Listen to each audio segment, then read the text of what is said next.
நேத்து நைட்டு வந்து ஒரு ரிசப்ஷன் போயிருக்காங்க. ஒரு 2 பேரும் ஜோடியா ஒரே காஸ்டியூம்ல போயிருக்காங்க. மனைவி பிள்ளைகளெல்லாம் விட்டுட்டு அசிங்கமான ஒரு உறவு நீங்கள் தேர்றீங்க சொன்னால் அதுக்கு பேர் காதல்னா சொன்னீங்கன்னா செருப்பால் அடிமா நம்ம விஜய்னா இருக்கட்டும் திரிஷனா இருக்கட்டும் இதுக்கு பேர் காதலா? காமம் கண்ணை மறைக்கும். இந்த காமம் கண்ணை மறைச்சதுன்னு வச்சுக்கோங்களேன், கண்டிப்பாக அசிங்கப்படுவோம், தர்மடி விழும், நோய்வாய்ப்படுவோம். இதில் என்ன பெரிய பெருமை? சிரிப்பு எப்படி வருது உங்களுக்கு? நான் கேட்குறேன், கேவலமான ஒரு ஜென்மங்களுக்கு சிரிப்பு ஒரு தேவையா? சொல்லுங்க பார்க்கலாம். சில பேர் சொல்கிறான் பாருங்க, அவங்க பர்சனல் லைஃப் அதில் நம்ம எதுவும் கேட்க வேண்டியதில்லை அப்படின்றான். சார் ரைட், பப்ளிக் லைஃப்னு ஒன்று இருக்குது, பொது வாழ்க்கைன்னு ஒன்று இருக்குது. பொதுமக்களுக்கு வந்து நீ சேவை செய்கிறேன், நான் முதலமைச்சரே ஆகிட போகிறேன்னு சொல்கிறேன். ஆனால் கேவலமாக வந்து பார்த்தீங்கன்னா ஒரு பொம்பளை வச்சு வெக்கமாக தான் உங்களுக்கு நான் கேட்குறேன். மானகட்ட நாயை சாக்கடையில் இருந்துச்சு செருப்பை போட்டுட்டு பார்த்தீங்கன்னா பெருமையாக கல்யாணம் எடுத்து கூப்பிட்டு போகிறார். அதே இடத்துல பொண்டாட்டி இருந்தாக்கா உங்களுக்கு என்ன மரியாதை? இதெல்லாம் ஒரு வாழ்க்கையாது, கேவலமாக இல்லை இது? இதில் வேறு நீங்கள் என்ன நாட்டை ஆள பண்ணுற காமராஜர் வேறு ஒரு கொள்கை தெரியும். அப்புறம் என்ன சொல்கிறதுன்னு தெரியல. எனக்கு 1 இயருக்கு முன்னாடியே எனக்கு தெரியும் இது ஜான்கிட்ட. அதில் தான் நான் முரண்பட்டதே. என்னன்னு பொது வாழ்க்கைக்கு வர தனி விமானத்தில் ட்ராவல் பண்ணுறது, இந்த பொம்பளை லவ் ஃபார் எவர்னு ட்ரிப் போடுறது, இதெல்லாம் சொன்னேன். நான் ஸ்ட்ராட்டஜிஸ்டாக தான் சார் நான் வேலை செய்ய முடியும். அவருடைய பர்சனல் லைஃப்லாம் நான் உள்ளே போயிட்டு நான் எதுவும் பண்ண முடியாது அப்படின்னா, இது செட்பேக் ஆகாதான்னா ஆகும், ஃபேஸ் பண்ணி தான் ஆகணும்னு தான் ஃபேஸ் பண்ணுறாங்க. உண்மையிலே சொல்கிறோமா, விஜயோட மகள் அந்த கிராஜுவேஷன் டேயில் போயிட்டு அந்த ஃபோட்டோ அனுப்புகிற பாருங்க, அந்த வீடியோ நீங்கள் பார்த்தீங்கன்னான்னு தெரில. அது அந்த குழந்தைய ஜேசன் அணைக்கிறான். அதாவது மாலையை போட்டு அந்த கிராஜுவேஷன் ஆக்சுவலாக அது தந்தை பண்ணணும். இவன் தான் ஊர் பொறிக்கா இருக்கானே. விஜய் என்றால் ஒரு ஒழுக்கமான நடிகர்ன்ற அந்த பேர் எங்கே இருந்துச்சு? எவ்வளோ கோபுரத்தில் இருந்துச்சு. கண்டிப்பாக இன்னைக்கு எங்கே வந்துருச்சு பார்த்தீங்கன்னா, காரணம் என்னென்னா, எனக்கு ஒரு நடிகையே சொன்னாங்க, பக்கா பொறுக்கி சார் அவன், ஆனால் நல்ல மாதிரி நடிப்பான் சார். நான் யாரம்மா சொல்கிறீங்க? விஜய் தான் சார் சொல்கிறேன். பொறுத்து பார்ப்போம். இதுவும் கிட்டத்தட்ட செருப்படி, இனி செருப்படிக்கு பஞ்சமே கிடையாது. சந்து பொந்தெல்லாம் விட்டடிப்பான இவனை. நாம் தமிழர் கொள்கைக்காக தொடங்கின கட்சி. முழுக்க கொள்கை தான் அங்கே முழக்கமே, கொள்கை தான் கட்சியே. ஆனால் இங்கே அப்படி கிடையாது. முழுக்க நடிகைக்காக தொடங்கின கட்சி. அந்த நடிகையை வைத்து செய்யக்கூடிய அந்த வியாபாரத்துக்கு ஒரு பாதுகாப்பு வேணுமேன்றதுக்காக தொடங்கப்பட்ட கட்சி தான் இந்த டிவிகே. நிம்மதி ப்ராப்பர்ட்டி மேனேஜ்மெண்ட், உங்கள் பழைய வீட்டை புதிய வீடாக மாற்றலாம் வாங்க. வாய்ஸ் ஆஃப் தமிழ்நாடு நேயர்களுக்கு வணக்கம். இன்று நம்மோட சிறப்பு நேர்காணலில் மூத்த பத்திரிகையாளர் சேகுவரா ஜெய்சங்கர் இருந்திருக்காங்க. வாங்க பேசலாம். வணக்கம். வணக்கம். இப்போ சமீபத்தில் தமிழ்நாட்டில் ஒரு பேசு பொருளாக இருந்தது விஜய் சங்கீதாவோட டிவோர்ஸ் மேட்டர். அந்த சமயத்தில் பார்த்தா நேற்று நைட்டு ஒரு ரிசப்ஷன் போயிருக்காங்க. ஒரு தயாரிப்பாளர் ரிசப்ஷனுக்கு 2 பேரும் ஜோடியாக ஒரே காஸ்டியூமில் போயிருக்காங்க. அதை நீங்கள் எப்படி பார்க்குறீங்க? அதான் காமம் தங்கச்சி, காமம் கண்ணை மறைக்கும். இது காமம் என்பது கண்ணை மறைக்கும். புரியுதா சொல்கிறது? இங்கே சொல்லுவாங்க, காதல் கூட கண்ணை மறைக்குதுன்னு சொல்லுவாங்க. காதல் கண்ணை மறைச்சா கூட பரவாயில்ல. புரியுதா சொல்கிறது? சமூகத்தில் நமக்கு எந்த ஒரு இழிசொல் வராது. காதல் கண்ணை மறைச்சா சமூகத்தில் இழிசொல் வராது. சரிங்களா? ஏதோ காதலிச்சாங்கப்பா, ஏதோ சேர்ந்து வாழுதுங்கப்பா அப்படின்னு விட்டுருவாங்க. ஆனால் இந்த காமம் கண்ணை மறைச்சதுன்னு வச்சுக்கோங்களேன், கண்டிப்பாக அசிங்கப்படுவோம், தர்மடி விழும். இது ஆளால் போகிற வரலாம் அடிச்சுட்டு போவான். இதான் நடக்கும். அவமானப்படுவோம், அசிங்கப்படுவோம், துன்பப்படுவோம், துயரப்படுவோம், நோய்வாய்ப்படுவோம். இவ்வளோ பிரச்சனை இருக்குது இதில். காமத்தில் காதல்னா கூட ஒன்றும் பிரச்சனை கிடையாது. லவ் பண்ணாம்பா, அதுக்கப்புறம் கல்யாணம் பண்ணிட்டான் போயிடுவான்னு சொல்லிட்டேன். அந்த லவ்வில் கூட பார்த்தீங்கன்னா 2 பிரிவாக வச்சுருக்கிறான். நல்ல காதல், கள்ளக்காதல். ஒரு ஒரு மனமாகாத ஒரு பையனும் ஒரு பொண்ணும் லவ் பண்ணால் அது காதல். அதே பார்த்திங்கன்னா மனைவி இருக்கும்போது இன்னொரு பெண்ணை நீங்கள் நான் காம இச்சையோடலாம் நான் பழகலை. ஆனால் எங்களுக்குள்ளே பார்த்திங்கன்னா பரஸ்பரம் ஒரு காதல் இருக்குது அப்படின்னு சொல்லலாம். அது தொட்ட காதலாக இருக்கட்டும், தொடாத காதலாக இருக்கட்டும். ஆனாலும் அது கள்ளக்காதல் தான் சொல்லுவான். காரையோ உனக்கு தான் பொண்டாட்டி இருக்கா இல்லைங்க, அப்புறம் நான் அவகிட்ட நான் அப்படின்ற இதுவாகிடும். அதை தாண்டி இந்த காமமும் சேர்ந்துருதுன்னு வச்சுங்களேன், அது எப்படி இருந்தாலும் ஆகிடும். நீங்கள் என்ன தான் காதல் தூய்மையான காதல்னு சொன்னால் கூட அந்த கள்ளக்காதலுக்கு அப்புறம் அடுத்த ஸ்டெப்பு என்ன செய்வாங்கன்னா உடல் ரீதியான தொடர்புக்கு போயிடுவாங்க. அப்போது அதுதான் அந்த காமத்தோடு இணைந்து ஒரு பெண்ணோட வைக்கிற காதல் தான் திருமணத்தை கடந்த உறவுன்னா இப்போ ரொம்ப டீசெண்டாக சொல்லுங்கிறானுங்க. இப்போ ரொம்ப நாளாக இந்த கதையை ஓட்டுறானுங்க. என்னன்னா திருமணத்தை கடந்த உறவு, லிவிங் இன் ரிலேஷன்ஷிப் அப்படிலாம் வந்து சொல்கிறாங்கல்ல, இப்போ கூட நான் சொல்கிறேன், இந்த லிவிங் இன் ரிலேஷன்ஷிப் கூட இருக்கட்டும், யாருடைய கண்ணீருக்கும் ஆளாகாமல் செய்ய முடியுமா? அந்த லிவிங் இன் ரிலேஷன்ஷிப்ன்றது, திருமணத்தை கடந்த உறவுன்றது யாருடைய கண்ணீருக்கும் ஆளாகாமல் இருக்க முடியுமா? அது எப்படி? அப்போது மனைவி பிள்ளைகளெல்லாம் விட்டுட்டு அசிங்கமான ஒரு உறவு நீங்கள் தேர்றீங்க சொன்னால் அதுக்கு பேர் காதல் தான் சொன்னீங்கன்னா செருப்பால் அடிமா நம்ம. அது விஜய்னா இருக்கட்டும், திரிஷனா இருக்கட்டும், இதுக்கு பேர் காதலா? அந்த அம்மா போடுறாங்க செய்தி, என்ன போடுறாங்கன்னா,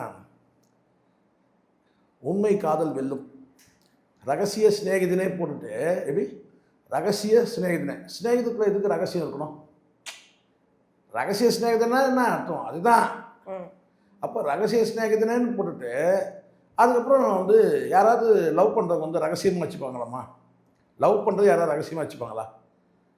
உண்மையிலேயே வந்து ஆத்மார்த்தமாக லவ் பண்ணுறவங்க இந்த முகத்தை கட்டிக்கிட்டு போகிறது, வண்டியில் பைக்கில் போகிறது, இதெல்லாம் பண்ண மாட்டாங்க. தனியாக ரூமில் தங்கிறது, தனியாக வந்து ஒதுக்குப்புறமாக ஒரு இடத்துல இருக்குது, அவங்களாம் வந்து காதல் பண்ண முடியாது, காமம் பண்ணுறவங்க தான் அப்படி இருப்பாங்க. ரகசிய சிநேகிதன்னு போட்டால் என்ன அர்த்தம்? அப்போ வந்து இது வந்து அந்த ரகசியத்துக்கு என்ன பொருள்? செய்யக்கூடாத ஒன்றும் செய்கிறாங்க அப்படின்னு தான் பொருள். அதுக்கப்புறம் அதை உண்மை காதல் வெல்லும்னு போட்டீங்கன்னா நீ என்ன பொம்பளைன்னு எனக்கு ஒன்றும் புரியவே இல்லை. அப்படி தான் அவங்க த்ரீஷா வந்து அந்த ட்வீட் பண்ணியிருக்கிறத நான் பார்த்தேன். ஸோ இது எல்லாமே வந்து என்னன்னா, இவங்க நினைக்கிறது, அது விஜயாக இருக்கட்டும், த்ரீஷா இருக்கட்டும்னா, இது மனைவியை வந்து என்ன சொல்கிறதுன்னா, சொல்லுவாங்க வார்த்தை ஆங்கிலத்தில், சேடிஸ்ட்டுன்னு சொல்லுவாங்க. சேடிஸ்ட்னா என்னன்னு தெரியல. சேடிஸ்ட்னா அடுத்தவங்களை வந்து துன்பப்படுத்தி மகிழக்கூடிய ஒரு சில ஜென்மங்கள் இருக்கும். அப்படி தான் இந்த 2 ஜென்மத்தையுமே நான் பார்க்குறேன். இதில் என்ன பெரிய பெருமை? சிரிப்பு எப்படி வருது உங்களுக்கு? நான் கேட்குறேன், கேவலமான ஒரு ஜென்மங்களுக்கு சிரிப்பு ஒரு தேவையா? சொல்லுங்க பார்க்கலாம். நான் என்ன சொல்கிறேன், இங்கே 2-3 வாழ்க்கை இருக்குமா. தனிப்பட்ட வாழ்க்கைன்னு ஒன்று இருக்குது, அலுவல் வாழ்க்கைன்னு ஒன்று இருக்குது. அதான் சொல்லுவாங்க இல்லையா, பர்சனல் லைஃப், ப்ரொஃபஷனல் லைஃப்னு சொல்லுவாங்க. இந்த 2மே இருக்குது. இதை தாண்டி பப்ளிக் லைஃப்னு ஒன்று இருக்குது. இது பர்சனல் லைஃப்னால் தனிப்பட்ட வாழ்க்கை, ப்ரொஃபஷனல் லைஃப்னால் தொழில் வாழ்க்கை. இதை கடந்து பப்ளிக் லைஃப்னு இருக்குது. நீங்கள் பர்சனல் லைஃப்பில் எப்படி வேணால் இருக்கும். சில பேர் சொல்கிறான் பாருங்க, அவங்க பர்சனல் லைஃப் அதில் நம்ம எதுவும் கேட்க வேண்டியதில்லை அப்படின்றான். Sir right. அதுக்கப்புறம் ப்ரொஃபஷனல் லைஃப்னு இருக்குது. அதை கூட நீங்கள் சொல்லலாம். என்ன சொல்கிறேன்னா, எங்க ஒரு நடிகை 2 பேரும் ஒன்றா போகிறாங்க வராங்க, அது என்னங்க பெரிய இதாக பேசுகிறேன். அதை தாண்டி பப்ளிக் லைஃப்னு ஒன்று இருக்குது, பொது வாழ்க்கைன்னு ஒன்று இருக்குது. பொதுமக்களுக்கு வந்து நீ சேவை செய்கிறேன், நான் முதலமைச்சரே ஆகிட போகிறேன்னு சொல்கிறேன். ஆனால் கேவலமாக வந்து பார்த்தீங்கன்னா வந்து ஒரு பொம்பளை வச்சு சுற்றி வெக்கமாக இல்லடா உனக்கு? நான் கேட்குறேன், மானகட்ட நாயை, வெக்கமா இல்லை? வெக்கமா இல்லை உனக்கு? இதில் என்ன பெரிய பெருமை இருக்குது நான் கேட்குறேன்? யாராவது வந்து சேரு சகதியில் காலை வச்சுட்டு வந்து பார்த்தீங்கன்னா வந்து பெட்ரூமில் போய் காலை வைப்பாங்களாம்மா யாராச்சும்? நான் கேட்குறேன். இல்லை செருப்பு போட்டுன்னு பூஜை அறைக்கு போவாங்களா? அவன் பண்ணதுக்கு வித்தியாசமே இல்லை. செருப்பு போட்டுன்னு பூஜை அறைக்கு போவாங்களா யாராச்சும்? எனக்கு தெரில. ஏன்னா நான் கடவுள் வணங்காதவன். யாராவது சொல்லுங்கள். ஒரு செருப்பு போய், அதுவும் வந்து பார்த்தீங்கன்னா வந்து சாக்கடையில் இருந்துச்சு செருப்பை போட்டுக்கிட்டு வந்து பார்த்தீங்கன்னா வந்து பெருமையாக வந்து கல்யாணம் எடுத்து கூப்பிட்டு போகிறார். அதே இடத்துல பொண்டாட்டி இருந்தாக்கா உனக்கு என்ன மரியாதை? எவ்வளோ நல்லா இதெல்லாம் ஒரு வாழ்க்கையாக? இது கேவலமாக இல்லை இது? இதில் வேறு நீங்கள் என்ன நாட்டை ஆள பண்ணுற காமராஜர் வேறு வந்து உனக்கு கொள்கை தெரியும். அப்புறம் என்ன சொல்கிறதுன்னு தெரியல. அதையே நான் சொன்னேன், அவர் காமராஜர், இவர் வந்து காமராஜர் அப்படின்னு நான் சொன்னேன். அப்படி தானே இருக்குது, தப்பு இல்லையா? அது போய் வந்து பார்த்தீங்கன்னா வந்து ஒரு கேவலமான வந்து ஒரு ஒரு பொண்ணை வச்சுட்டு சுற்றிட்டு இருக்கிற முதலமைச்சர் ஆகணும்னு சொல்லி சபதம் வேறு, முதலமைச்சர் ஆகிடுவேன்ற அது ஆகிடுவேன். என்ன பேச்சு? எனக்கு நல்லா இதெல்லாம் வந்து அவர் மட்டுமே முதலமைச்சர் ஆவேன்னு சொல்லலையே, 10 வருஷத்துக்கு அப்புறம் நானும் சிஎம் ஆவேன்னு சொல்லி அதை தான் நான் சொல்கிறேன். அது இவங்க நம்ம மனசில் என்னன்னா, இவன் எப்போ கற்பனை உலகத்தை போயிருக்கிறான், எம்ஜிஆர் மாதிரின்னு சொல்லி ஒரு கற்பனை உலகத்தில் இருக்கிறான். அந்த மாதிரினா நீ எம்ஜிஆர்னா நான் ஜெயலலிதா. எனக்கு இது இப்போது உங்களுக்குலாம் இதெல்லாம் ஷாக்காக இருக்குமா? எனக்கு வந்து 1 இயருக்கு முன்னாடியே எனக்கு தெரியும். இது வந்து ஜான்கிட்ட அதில் தான் நான் முரண்பட்டதே. என்னன்னு கேட்டால், பொது வாழ்க்கைக்கு வர வந்து தனி விமானத்தில் ட்ராவல் பண்ணுறது, இந்த பொம்பளை வந்து லவ் ஃபார் எவர்னு ட்வீட் போடுறது, இதெல்லாம் வந்து சொன்னேன்.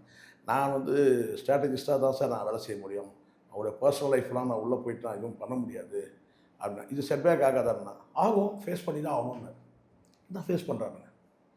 ஆகும், ஃபேஸ் பண்ணி தான் சார் ஆகணும், வேறு என்ன செய்ய முடியும்? ஏன்னா அவங்க குடும்பத்தில் நிறைய முரண்கள் நிறைய இருக்குது. நான் அதை உள்ளே போய் அவனை பொறுத்த வரைக்கும் அவன் சொல்லிட்டான். அப்போ நான் சொன்னேன், இவனெல்லாம் நம்பி இவன் பின்னாடிலாம் வந்து நான் ஒரே சொன்னேன், எனக்கு முதல்ல எந்த அரசியல் கட்சியும் சார்றது எனக்கு உடன்பாடு. ஏன்னா நம்ம கடந்த காலத்தில் நிறைய கசப்பெல்லாம் இருக்குது, அதனால் வேண்டான்ற அந்த முடிவில் இருந்தேன். அப்புறம் இப்போ பார்த்தீங்கன்னா எல்லாம் வெடித்து ஒன்று ஒன்றா வெளியே வருது. எவ்வளோ துணிச்சல், எவ்வளோ தைரியம் பாருங்கள். இந்த மக்களை எவ்வளோ கேவலமாக நினச்சாருன்னா, ஒரு இவ்வளோ குற்றச்சாட்டு, இவ்வளோ இவன் மேலே வந்து குற்றச்சாட்டு வச்ச பிறகு கூட அதே நடிகையோடு நான் போகிறேன், உங்களால் என்ன பண்ண முடியும் பண்ணுங்கடா அப்படின்றது தானே இருக்குது. நேற்றைய தினம் நான் கேட்டேன், ஒருத்தர்கிட்ட வந்து கேட்குறேன், ஐயோ உங்கள் கட்சியில் என்கிட்ட சொல்லி ஒரு கண்ணியமாக ஒரு வந்து பேசுங்கன்னு சொல்லிட்டு ஒரு அறிக்கை கூட விட மாட்டீங்க. தினம் ஒரு லூஸ் மாதிரி ஒன்று பேசிகிட்டு இருக்குங்க. ஒரு நாள் ஒன்று பேசுது, இன்னொரு நாள் ஒன்று பேசுது, புருஷனே கொண்டு போய் விடுவாருன்னு சொல்லுது, ஒன்று வந்து பார்த்தீங்கன்னா பொண்டாட்டியாக இருப்பான்னுது. கேவலமா இல்லையா? ஒன்று வந்து பார்த்தீங்கன்னா குழந்தை கூட முக்கியம் கிடையாது, எனக்கு விஜய் தான் முக்கியம்னு சொல்லுது. அசிங்கமா இல்லையா இதெல்லாம் பேசுனா? இல்லை சார், அது வந்து அவர் வந்து கனவு நாயகனாக நினைக்கிறாங்க. யாரை? இவரை கனவு நாயகனாக நினைக்கிறாங்கன்னா அசிங்கமாக இல்லை? ஒரு குறிப்பிட்ட ஏஜ் லிமிட்டில் இருக்கிறவங்கெல்லாம் வந்து அவர் வந்து அண்ணனாக நினைக்கிறாங்க. அந்த 30லேருந்து 35 வயசுக்கு மேலே உள்ளவங்களாம் இவர் வந்து கனவு நாயகனாக நினைக்கிறாங்க. அதை போய் நம்ம வந்து கட்டுப்படுத்தினோம்னா அவங்களுக்கு இவர் மேலே ஒரு வெறுப்பு வந்துடும். என்னம்மா ஸ்டேட்மெண்ட் இது? இதெல்லாம் ஸ்டேட்மெண்ட் இது? இப்படி யாராவது ஒரு ஸ்டேட்மெண்ட் கொடுக்க முடியுமாம்மா? அசிங்கமாக பேசுறீங்க. ஒன்று கௌரவம், கட்சிக்கு ஒரு கௌரவம் வேணாமான்னு கேட்டேன். உங்கள் கட்சி கௌரவம் இருக்கா இல்லையா? அசிங்கமா இல்லையா? இது வந்து ஒரு கல்ச்சரே மாத்துறீங்க நீங்கள் டோட்டலாக. இது மாதிரிலாம் எந்த அரசியல் கட்சியும் இப்படிலாம் நடந்து இப்படி ஒரு பேச்சுகளை எங்கேயுமே நடந்தே கிடையாது. அசிங்கமாக இருக்காரா அவங்களால? வைங்க போன வைங்க முதல்லன்னு சொல்லிட்டு திட்டி விட்டாரு. அசிங்கமா இல்லையா? எனக்கு இதில் ஊரில் இருக்கிற மாதிரிலாம் சண்டைக்கு போயிருக்கீங்க. நக்கீரன் கோபால் பேசலாம் என்ன தப்பு இருக்குது? அவர் நியாயமாக பார்த்தீங்கன்னா உன்னை வந்து போடா வரலாம் பேசக்கூடாது, வேறு லாங்குவேஜில் உன்னை பேசணும். அவருடைய வயசுக்கு அவர் பெருந்தன்மையாக வந்து நான் சரி வந்து இந்த பையன் போடா வடான்னு பேசுறது இதை தாண்டி பேசணும். நியாயமாக தப்பு இல்லையம்மா. நான் என்ன கேட்குறேன், ஏன்னா நீங்கள் ஒரு அரசியல் கட்சி நடத்துகிறீங்க, இதுதான் வழிமுறைன்னு ஒன்று இருக்கும். இதுதான் இப்படி இந்த மக்கள்கிட்ட வந்து நம்ம கொண்டு போய் சேர்க்கக்கூடிய விஷயங்கள், இதுதான் கொள்கை ரீதியாக இதை கொண்டு போய் சேர்க்க போகிறோம் மக்கள்கிட்ட. அதை தாண்டி வந்து அரசுக்கு வந்து பார்த்திங்கன்னா வந்து நலத்திட்டங்கள் என்னெல்லாம் செய்ய போகிறோன்றது, இதுதானே தேர்தல் அறிக்கைன்றது ஒன்று இருக்கும். இது என்ன கேவலம்? தனிப்பட்ட குடும்ப பிரச்சனையாக கூட இருக்கட்டும், அந்த குடும்பத்தை வந்து பார்த்தீங்கன்னா பொது வாழ்க்கையில் கொண்டு வரக்கூடாதுல. இப்போ என்ன சொல்கிறாங்க, தாவேகா தலைவர் திரிஷாவுடன் வந்தார்தான்னு சொல்லுவாமா? கரெக்டாமா? நடிகர் விஜய் திரிஷாவுடன் வந்தார்னு சொல்ல மாட்டாங்க. தாவேகா தலைவர் திருமணத்துக்கு திரிஷாவுடன் வந்தார். எவ்வளோ தப்புமா இது? நான் என்ன சொல்கிறேன், மனைவியே சொல்கிறாங்கன்னு வச்சுக்கோங்க, பேச்சுக்கு தான் சொல்கிறேன். மனைவியே நீங்கள் உங்களை பர்மிட் பண்ணுறாங்க, நீங்கள் ஏதாவது ஒரு நடிகை கூட நீங்கள் வச்சுங்க சார் அப்படின்னு சொல்கிறாங்கன்னு வச்சுங்களேன். இது ஒரு என்ன சொன்னால் வந்து ரிலாக்ஸேஷன் கொடுத்துறாங்க. வாங்கி போயா நீ யாரையாவது எதை வச்சு நீங்கள் கிடையாது போயா, வந்து எங்களுக்கு வந்து ஜீவனாம்சம் மட்டும் கூட நீங்கள் கிடையாது கெட்டுப்போ அப்படின்னு அனுப்பிச்சுறாங்கன்னு வச்சுங்களேன். அப்போ கூட நீ செய்யக்கூடாது இந்த தப்பை. மனைவியே அனுமதிச்சால் கூட இந்த தப்பு செய்யக்கூடாது. நான் சொல்றது புரியுதா? ஏன்னா ஆண்மகன் அதான் நான் சொன்னேன். ஏன்னா நீ வந்து ஒரு ஆண்மகன், அதை தாண்டி தலைவன். நீ தலைவன் நீ எப்படி சொல்லிப்ப? இங்கே யாரும் உன்னை பார்த்து இங்கே பொறாமப்படுறதுலாம் இல்லை. வேற ஒரு தடவை பேசவும் சொல்கிறான், ஏன்டா விஜயை தொட்டன்னு நினைக்கணும். இப்போ புரியுதுங்களா? அவன் விஜயை சொல்லலை, திரிஷாவை சொல்கிறான். ஏன்டா விஜயை தொட்டன்னு நினைக்கணும்னு சொன்னான் தெரியுங்களா? ஒரு தடவை பைத்தியம் போல. அது யாரை சொன்னா நீங்கள் நினைக்கிறீங்க? திரிஷாவை தான் சொல்கிறான். எதை எவன்டா தொடுவான்? எது நீங்கள் இருக்கிறதால நான் கண்ணியமாக பேசுகிறேன். ஏன் தெரியுமா? ஏன்டா இது ஒரு பெருமையாடா? இது ஒரு பெருமை. ஒரு 44 வயசில் ஒரு கிழவியை பிடிச்சிக்கிட்டு சுற்றிட்டு கிடக்குற நீ தானே உண்மை. கிழவின்னு சொன்னாலும் ஒன்றும் கிடையாது. 44 வயசுமா, அது கூட வந்து இந்த ஒரு வயசு 2 வயசு குறைச்சிருப்பானுங்க சினிமாக்காக. 44 வயசு உள்ள ஒரு பொம்பளையை வச்சுட்டு, நீ பொம்பளை கூட இது கிழவியை வச்சு சுற்றிட்டு இதில் வேறு இவனை பார்த்து பொறாமப்படுறாங்கன்னு வேற சொல்கிறான். என்ன சொல்லுவேன்? உண்மையிலே சொல்கிறோமா, ஒரு குழந்தை விஜயோட மகள் வந்து அந்த கிராஜுவேஷன் டேயில் போயிட்டு அந்த ஃபோட்டோ அனுப்புகிற பாருங்க, அந்த வீடியோ நீங்கள் பார்த்தீங்களான்னு தெரில. அது அந்த குழந்தைய வந்து ஜேசன் வந்து அணைக்கிறான். அதாவது மாலையை போட்டு அந்த கிராஜுவேஷன் ஆக்சுவலாக அது தந்தை பண்ணணும். இவன் தான் ஊர் பொறிக்கா இருக்கானே. அந்த கிராஜுவேஷன் டேயில் வந்து பார்த்தீங்கன்னா தங்கச்சி வருது. அது தங்கச்சி வந்து பார்த்தீங்கன்னா வந்து பக்கத்தில் நின்று மாலையை போட்டு பக்கத்தில் அணைக்கிற மாதிரி ஒரு வீடியோ வைரல் ஆகிட்டு இருக்கு. ஒருத்தன் கீழே போடுறான், கமெண்ட்லேயே போடுறான், பொறுக்கி பிள்ளையா பொண்ணா பிறந்தா இதான் நிலைமை. முடிஞ்சிச்சு, நேற்றையே அவனுடைய அரசியல் வாழ்க்கை முடிஞ்சிச்சுமா. நாம் இப்போ அந்த அரசியல் வாழ்க்கை நீங்கள் முதலமைச்சர்லாம் அதெல்லாம் ஒன்றும் கிடையாது. இனிமேல் இது நேற்றுலேருந்து அடிக்க ஆரம்பிச்சிட்டாங்க. அதையுமே சில பேர் விமர்சனம் என்ன பண்றாங்கன்னா, சில பேர் தொண்டர்கள், தீவிர ரசிகர்கள் வந்து என்ன சொல்றாங்கன்னா, குற்றமில்ல நெஞ்சுதானே குறுகுறுக்கும், எங்க தலைவருக்கும் த்ரிஷாவுக்கும் எதுவுமே கிடையாது, அதனாலதான் அவங்க வந்து. இது எப்படி இருக்குன்னு கேட்டிங்கன்னா, எங்கள் அப்பா குதிரைக்குள்ளே இல்லைன்னு சொல்லுவாங்க, அதுதான் இது. எங்கள் அப்பா குதிரைக்குள்ளே இல்லைன்னு சொல்லிக்கிறது தான் இது. ஊருக்கு தெரியலம்மா. சமமா ஒரு விஷயம், நான் ரொம்ப நல்லவனாக நான் நடிக்கலாம், யார் என்னையே நான் சொல்லிக்கிறேன். நான் ரொம்ப நல்லவன் நான் வந்து நீங்கள் நினைக்கணும், இல்லை சமூகத்தில் இருக்கலாம் நினைக்கணும்னு சொல்லிட்டு நீங்கள் நினைக்கலாம். நான் கேட்டால் இப்படிலாம் பண்ணால் இந்த சமூகம் வந்து நம்மளை அப்படியே உயர்வாக்கிறோம் அப்படின்னு கிடையவே கிடையாது. சமூகத்துக்கு ஒரு பார்வை இருக்குது, என்றைக்காவது ஒரு நாள் சிக்கிறோம். ஆக்டிங் வந்து என்றைக்குமே எடுபடாது. ஒரு நாள் தன் இயல்பு வந்து தெரிய வந்துடும். அதான் சொல்லலாம் தெரியுமா, நீலசாயம் வெளுத்து போச்சு டும் டும் டும், ராஜா வேஷம் கலைஞ்சி போச்சு டும் டும் டும்னாங்கல்ல, அது இதுதான். நீலசாயம் வெளுத்து போச்சு, ராஜா வேஷம் கலைஞ்சி போச்சு. அதனால் நீங்கள் சொல்லிக்கலாம் என்னென்னு கேட்டிங்கன்னா, நான் வந்து எப்படி ஒரு பிம்பத்தை கட்டி வச்சிருக்கேன் பார்த்தியா அப்படின்னு சொல்லிட்டு. ஆனால் இன்றைக்கி வந்து சந்தி சிரிக்கிற மாதிரி ஆயிடுச்சா. விஜய் என்றால் ஒரு ஒழுக்கமான நடிகர்ன்ற அந்த பேர் எங்கே இருந்துச்சு, எவ்வளோ கோபுரத்தில் இருந்துச்சு, கண்டிப்பாக இன்றைக்கி எங்கே வந்துருச்சு பார்த்தீங்களா. காரணம் என்னென்னா, எனக்கு ஒரு நடிகையே சொன்னாங்க, சரி இப்போ இல்லை ஒரு 2 வருஷம் 2023, ஆமாம் கொரோனாக்கு அப்புறம் 2023 ஒரு நடிகை பேசுமா சொன்னாங்க. பக்கா பொறுக்கி சார், அவன் பக்கா பொறுக்கி, ஆனால் நல்ல மாதிரி நடிப்பான் சார், ஆனால் பொறுக்கி. நான் யாரம்மா சொல்கிறீங்க? விஜய் தான் சார் சொல்கிறேன், பொறுக்கி சார் அவன், ஆனால் வந்து நல்ல மாதிரி நடிக்கிறான் சார். என்னம்மா ஏதாவது பொறாமையில் இருக்குண்ணா சார்? எனக்கு என்ன சார் பொறாமை இருக்கிறத நான் சொல்கிறேன் சார். எவ்வளோ அவங்க சொல்கிறாங்க, இவங்க நீங்கள் எந்த நடிகையோட கூட நடித்த நடிகையை, நீங்கள் விஜய் கூட நடித்த நடிகை நீங்கள் கூப்பிட்டு கேட்டுப்பாரு, அவங்க சொல்லுவாங்க அந்த அளவுக்கு வந்து மோசமான. ஆனால் தெரியவே தெரியாது சார், எல்லாமே கேரவன்லேயே கதையை முடிப்பான், இது கேரவன்லேயே கதையை முடிப்பான், அவ்வளோ ஓப்பனாக சொல்கிறாங்க. என்னால் வந்து இல்லைம்மா இவன் அந்த மாதிரி அம்மா இல்லை. கண்டிப்பாக சார், நீங்கள் யாரை வேணாலும் சார், இதே நீங்கள் வந்து நீங்கள் சூர்யாவை நீங்கள் நம்பலாம். இவன் சில லிஸ்ட்டு போட்டாங்க, இவங்கெல்லாம் வந்து ஒரு கேட்டகரி, அப்படி தான் சார், இது உண்மை சார் நான் சொல்கிறது. நீங்கள் நீங்கள் அஜித்தை சொல்லுங்கள், ஆனால் வந்து விஜய் மட்டும் சொல்லாது. அஜித் வந்து ஒரு டைம் உங்களுக்கு தெரியும், அந்த ஹீரான்ற நடிகர்லாம், ஆனால் ஆஃப்டர் மேரேஜ் அவர் வந்து சின்ன கீரல் கூட அவர் லைஃப்பில், அது ஒரு காலகட்டத்தில் அது கூட திருமணம் வரைக்கும் போகிறதா அந்த உறவு இருந்தது, அந்த ஹீராவோட அந்த இது. ஆனால் வந்து ஆஃப்டர் மேரேஜ் வந்து சின்ன கீரல் கூட போட முடியாது. ஆனால் இவன் அப்படி இல்லை சார், வந்து அது அப்படியே ரொம்ப ரகசியமாக வந்து, இப்போ புரியுதுங்களா, ரகசிய சிநேகிதனே தெரிஞ்சிச்சுங்களா. ஆனால் சிநேகிதனேன்னு சொல்லவே கூடாதுமா, இது அது நட்புன்றது எவ்வளோ வந்து ஒரு புனிதமானது, அதை கூட ஸ்பாயில் பண்ணுறான்னு பாருங்கன்ற நான் இல்லையா. ஸோ அதனால் எனக்கு தெரிஞ்சு இனிமேல் என்னுடைய யோகத்தில் சொல்கிறேன், இனி சினிமா கரியரும் அவனுக்கு கிடையாது, அரசியலும் இல்லை, அரசியலும் ஜீரோவில் வந்து நிற்பான். நீங்கள் சொல்கிறீங்க இதெல்லாம் வந்து சில பேருக்கு சொன்னேன், எல்லா கூட்டத்துலேயும் தங்கச்சி, எல்லா காலத்துலேயுமே ஒரு கூட்டத்தில் வந்து பார்த்தீங்கன்னா ஒரு 10 கருப்பாடுகள் இருக்கும். அந்த 10 கருப்பாடுகள் இது ஒன்றும் தப்பு இல்லைன்னு சொல்லும்.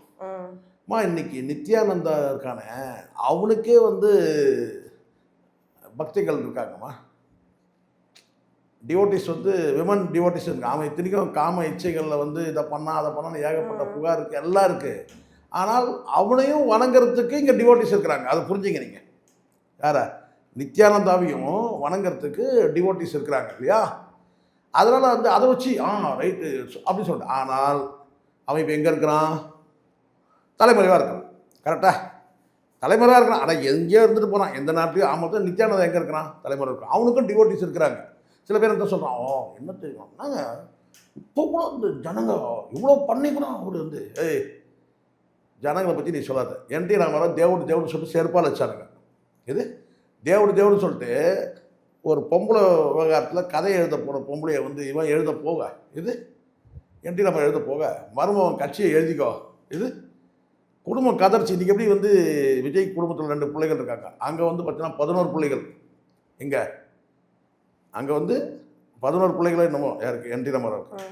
அது வந்து டோட்டலாக வந்து பிளாஸ்ட் ஆச்சு. ஏன்னா வந்து இந்த மாதிரி அப்பா வந்து திடீர்னு இந்த மாதிரி வயசான காலத்தில் இந்த ஒரு பொம்பளை வந்து திடீர்னு மூத்த மகள் வயசு யாருக்கு என்டி ராமாராவுடைய அந்த சிவபார்வதினு போனாங்க இல்லையா கதை எழுதுறதுக்கு, அவங்களுக்கு வந்து பார்த்திங்கன்னா மூத்த மகளுடைய வயசு. சந்திரபாபு நாயுடு மனைவி இருக்காங்க இல்லையா, மூத்த மகள் முதல் மகள் என்டி ராமாராவ், அந்த வயசு தான் தெரியும். ஆனால் மகள் வயது பெண்ணை வந்து பார்த்திங்கன்னா அவர் வந்து கதை எழுத வந்தாங்கன்னு சொல்லிட்டு அவங்க பண்ணாத சேட்டையாமா இவர் என்டி ராமாராவ் மைக்கை பிடிச்சி பேசும்போது வேர்த்து ஊற்றும், இந்த மாதிரி முந்தானி எடுத்து துடைப்பாங்க. இந்த காட்சியெல்லாம் பார்த்தோம். செருப்பு வந்து விழுந்துது என்டி ராமாராவ் மேலே. தேவடுன்னு சொன்னாங்கல்ல, செருப்பு வந்து விழுந்துச்சு. அதனால் பொறுத்து இருந்து பார்ப்போம். இதுவும் கிட்டத்தட்ட செருப்படி, இனி செருப்படிக்கு பஞ்சமே கிடையாது. சந்து பொந்தெல்லாம் விட்டடிப்பானு இவனை. நீங்கள் சொல்லலாம் என்னன்னு கேட்டால் அவருக்கு பெரிய கல்ட்டு, அவர் இன்னும் வந்து ஜனங்க அவரை வந்து விரும்புகிறாங்க. கிடையாதுமா, இந்த தற்கொலைகள் இதெல்லாம் வந்து பொறுக்கிகள். நான் சொன்னேன் இல்லையா, ஒரு பெரிய மந்தையில் வந்து ஒரு 10 கருப்பாடு இருக்கோம் இல்லையா, அதுதான் இதுங்கெல்லாம். இதுன்னு சொல்கிறத வச்சுலாம் இங்கே நாட்டில் முதலமைச்சர் ஆகிட முடியாதுமா. முதலமைச்சர் பதவி அவ்வளோ எளிதானது கிடையாது. கடந்த காலத்தில் நம்ம பாருங்கள், இன்றைக்கி வந்து ஒட்டுமொத்தமாக சினிமாவிலையும் எதிர்ப்பு கிளம்பியிருக்கு. விஜயோட சொந்த குடும்பத்தில் இந்த மாதிரிலாம் நடந்திருக்குன்னு போது பார்த்தீங்கன்னா இவன்லாம் வந்து முதலமைச்சரான்ற கேள்வி வந்து மக்கள் மத்தியில் வந்திருக்கு. அது வந்து எப்படி நடக்குதுன்னு அடுத்தடுத்து நம்ம பார்க்கலாம். இப்போ விஜய் அரசியல் வர்றதுக்கே முழு காரணம் வந்து த்ரிஷா தான். ஏன்னா அடுத்த 10 வருஷத்துக்கு அப்புறம் நான் சிஎம்க்கு வரணும் அப்படின்னு சொல்லி த்ரிஷா சொல்லியிருந்தாங்க. முதல்ல ஒரு விஷயம் ஃப்ராங்காக சொல்லிடுறேன். இந்த பெண்கள் தொடர்பில் சிக்கல் உருவாகுது. பெண்கள் தொடர்பில் ஒரு சிக்கல் உருவாகுது. உனக்கா எனக்கான்ற அந்த போட்டி வரும்போது சிக்கலாகும். இவர் படத்துலேயும் புக் பண்ணுறாங்க, மாமன்னன் படத்தில் வந்து கீர்த்தி சுரேஷை புக் பண்ணுறாங்க. அப்போ இந்த சர்க்கிளில் வந்து இவன் வந்து இந்த ரூட்டுன்னு ஒரு அமைப்பு வச்சுருக்கான். அவங்களுக்கு தெரியும், அவன் வந்து மாமன்னன் படத்தில் உதயநிதி நடிக்கிறாரு.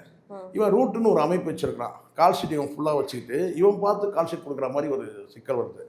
அப்போது அந்த வந்து பார்த்தீங்கன்னா வந்து அந்த படத்தில் புக் பண்ணும்போது கீர்த்தி சுரேஷ் வந்து நடிக்கிறதுக்கு தயங்குறதா ஒரு தகவல் சொல்கிறாங்க.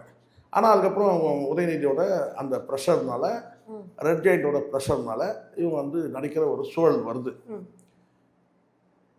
இந்த சுச்சுவேஷனில் வந்து விஜய்கிட்ட வந்து இந்த தகவல் வருது. அப்போ விஜய் வந்து எதுவும் பண்ண முடியாத சூழல். அப்போ என்ன ஆகுதுன்னா, இதே த்ரீஷாவே சொன்ன மாதிரி தகவல் என்னென்னா, உங்கள்கிட்ட வந்து பணம் இருக்குது, புகழ் இருக்குது, ஆனால் பவர் இல்லைல்ல, அதிகாரம் இல்லைல்ல. அவங்கக்கிட்ட அதிகாரம் இருக்குது, உங்கள்கிட்ட பணம் புகழ் மட்டும் வச்சு என்ன பண்ணுறது, அதிகாரம் அவங்ககிட்ட இருக்குல்ல. அப்படின் போது அப்போ அந்த அதிகாரத்தை நம்ம அடங்கியே தீருவோம். யார்கிட்ட சபதம்? த்ரீஷா கிட்ட சபதம். பிரச்சனை எங்கே ஆரம்பிக்குது? கீர்த்தி சுரேஷ் கிட்ட ஆரம்பிக்குது. நான் சொல்கிறது உங்களுக்கு புரியுதா? இதுதான் அங்கே நடந்தது. இதனுடைய விளைவு தான் என்ன நடக்குதுன்னா வந்து நான் அதிகாரத்தை கைப்பற்றி காட்டுறேன். அதுதான் சொன்ன வார்த்தை. ஏண்டா தொட்டன்னு நினைக்கணும். இது புரியுதுங்களா? ஏண்டா விஜயை தொட்டன்னு நினைக்கணும். நீங்கள் இப்போ புரியுங்களா? மக்களுக்கு நல்லது செய்யறதுக்கு அது கிடையாது, அதெல்லாம் கிடையாது. இவங்க த்ரீஷா அதுதான் நான் சொல்கிறேன். நாம் தமிழர் வந்து கொள்கைக்காக தொடங்கின கட்சி. கொள்கை முழுக்க முழுக்க கொள்கை தான் அங்கே முழக்கமே, கொள்கை தான் கட்சியே என்ன. ஆனால் இங்கே அப்படி கிடையாது. முழுக்க முழுக்க நடிகைக்காக தொடங்கின கட்சி இது. நடிகையை பாதுகாக்கிறதுக்காக, நடிகையை வந்து பார்த்தீங்கன்னா வந்து தங்களுடைய வாழ்க்கையில் இணைச்சிக்கிறதுக்காக, நடிகைகளை வைத்து வியாபாரம் பண்ணுறதுக்காக தொடங்கப்பட்ட கட்சி தான் வந்து அந்த கட்சி. அந்த நடிகையை வைத்து செய்யக்கூடிய அந்த வியாபாரத்துக்கு ஒரு பாதுகாப்பு வேணுமேன்றதுக்காக தொடங்கப்பட்ட கட்சி தான் இந்த டிவிகே. அதை தான் சொல்லுவாங்க த்ரீஷா, விஜய், கீர்த்தி சுரேஷ் சொன்னது அதுதான் டிவிகேன்னு சொல்லுவாங்க இல்லையா. அதுதான் பொருளை தவிர மக்களுக்கு நல்லது செய்யணும்னு சொன்னால் யாராவது கட்சியை தொடங்கிட்டு கொள்கையை வகுப்பாங்களாமா? நீங்கள் சொல்லுங்கள். எப்படி கட்சியை தொடங்கிட்ட பிறகு கொள்கையை வகுப்பாங்களா? இதுதான் கொள்கை. என்னடா கொள்கைன்னு கேட்டால் பிறப்பக்கம் எல்லா உயிருக்கும், பிறப்பக்கம் எல்லா உயிருக்கும். அதுதான் நான் சொல்கிறேன். அதனால் வந்து நான் வந்து அது நீங்களே நல்லா பாருங்கள், அடுத்தடுத்த நகர்வுகளை பாருங்கள். இவன் எங்கே வந்து இப்போ நிற்கிறான் பாருங்கள். இது எங்கேருந்து உச்சத்தில் வந்து ஒரு மிச்சமாகி நிற்கிறான். கரெக்டுங்களா? கண்டிப்பா இது அந்த சங்கீதா விஷயத்துக்கு முன்னாடி கூட விஜய்க்கும் ஒரு நல்ல இது இருந்தது, நல்ல ஒரு வரவேற்பு இருக்கதான் செஞ்சது. ஆனா இப்ப சங்கீதா விஷயத்துலயுமே சில பேர் அவங்க தொண்டர்கள் அவங்கள விட்டு வெளியில வராமே தான் இருந்தாங்க. ஆனா நேத்து நடந்த அந்த இல்லை, இன்சிடென்ட் அவ்வளோதான். எனக்கு தெரிஞ்ச விஜயோட அரசியல் வாழ்க்கை முடிஞ்சிருச்சுமா. சரிங்களா? அவ்வளோ எளிதாலாம் இந்த நாட்டை வந்து ஒருத்தங்கிட்ட ஒப்படைச்சிட முடியாது. பொறுக்கிகள்கிட்ட தான் நாட்டை ஒப்படைக்க முடியுமாம்மா? நீங்கள் சொல்லுங்கள். எவ்வளோ தலைவர்கள் இருக்கிறாங்களே. கண்டிப்பா மு.க. ஸ்டாலின் இருக்கிறாரு, ஏன் உதயநிதி கூட இருக்கிறாரு, சீமான் இருக்கிறாரு, ஆல்டர்னேட் ஸ்ட்ராங்கான ஒரு ஒரு ஒரு பொசிஷன் இருக்கிறாரு, எடப்பாடி பழனிசாமி இருக்கிறாரு, எவ்வளவோ தலைவர்கள் இருக்கிறாங்கம்மா. அதனால் வந்து நாட்டெல்லாம் அவ்வளோ எளிதாக கொடுத்த முடியாது. அப்படின்னா கமலஹாசன் கொடுத்துட்ருப்போமே, நாங்கள் பாக்கியராஜ்கிட்ட கொடுத்துருப்போமே. சொல்கிறேன், பாக்கியராஜ்கிட்ட கொடுத்தா என்ன ஆகும்?